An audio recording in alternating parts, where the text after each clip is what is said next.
আমি এখন গরুর মাংস রান্না করব। এজন্য একটা হাঁড়ি বসিয়ে নিয়েছি, চুলাটা জ্বালিয়ে দিই। হাঁড়িটা গরমই আছে। তেল নিয়ে নিচ্ছি, আজকে সয়াবিন তেল দিয়ে রান্না করছি। পরে একটু সরষের তেল দেব।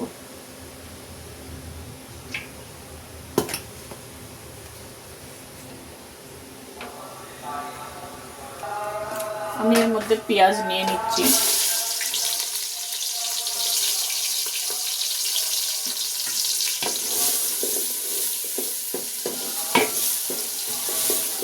পেঁয়াজটা একটু ব্রাউন করে নিই।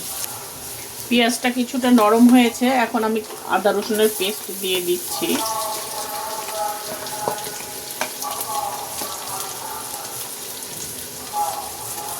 আমার 3 কেজির মতো মাংস, সেই অনুযায়ী আমি পরিমাণটা দিচ্ছি।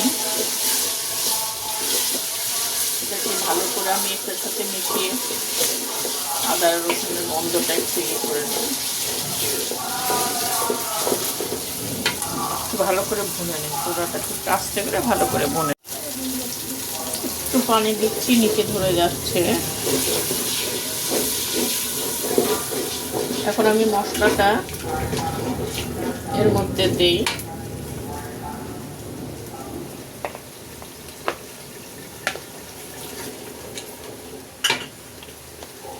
আমি এখানে 4 চামচ, আমার এটা 4 চামচ, আমি এখানে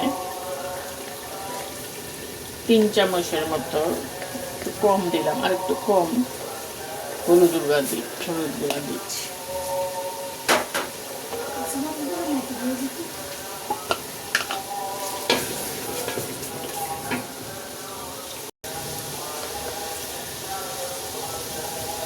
তিন চামচের একটু 4 চামচ দিচ্ছি মরিচের গুঁড়াটা।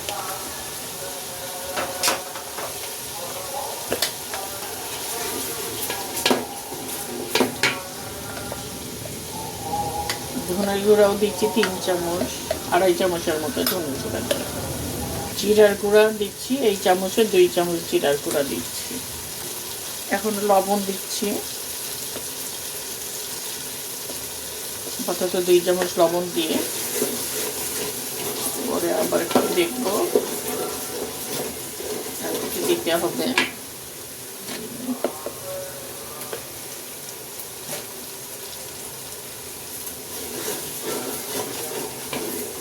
আর একটু পানি দিয়ে মশলাটাকে আর একটু ভালো করে কষিয়ে নিচ্ছি।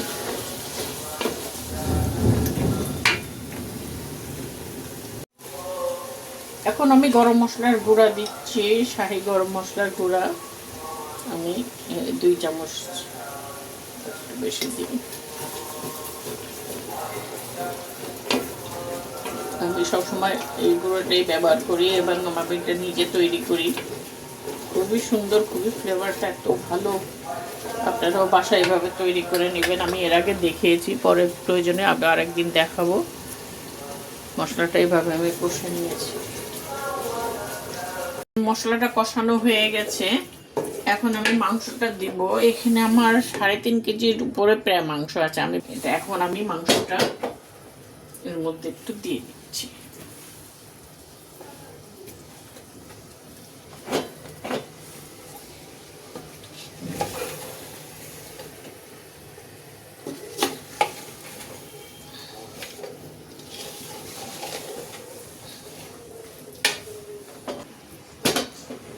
এখন মাংসটাকে আমি কষাতে থাকবো। মাংস সবসময় খেয়াল রাখতে হবে, একটু চর্বিও থাকতে হবে আর একটু হাড়ও থাকতে হবে।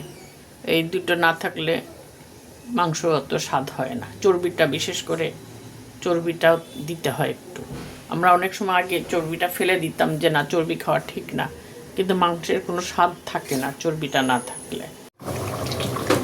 মাংসটা আমি 15 মিনিট পরে দেখছি, পানি আছে এখনো।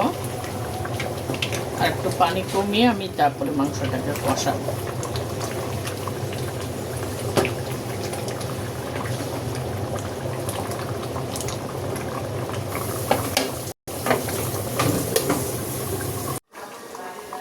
মাংসটা আমি 20 মিনিট পরে দেখছি, আমার মাংস পানি কমে গেছে, একদম কষানো। এখন আমি একটু কষাই নেব।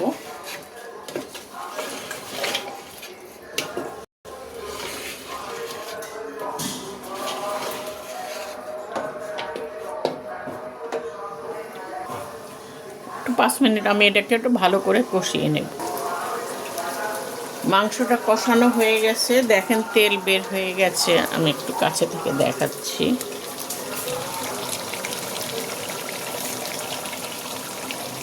লাইটের আলো দেখেন তেল বের হয়ে গেছে। এখন আর কষানো লাগবে না, মাংস সিদ্ধ হয়ে গেছে। এখন আমি একটু পানি দিয়ে দিচ্ছি, গরম পানি দিব। সবসময় খেয়াল রাখবেন যে একটু গরম পানি।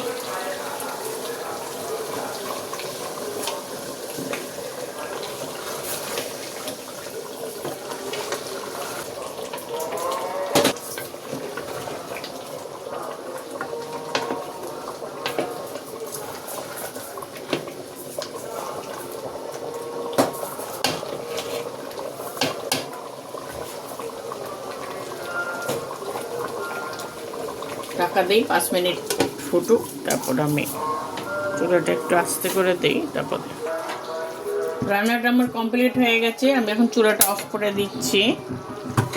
গরুর মাংসটা আমার কমপ্লিট হয়ে গেল। এভাবে রান্না করবেন, শেয়ার করবেন। আল্লাহ হাফেজ।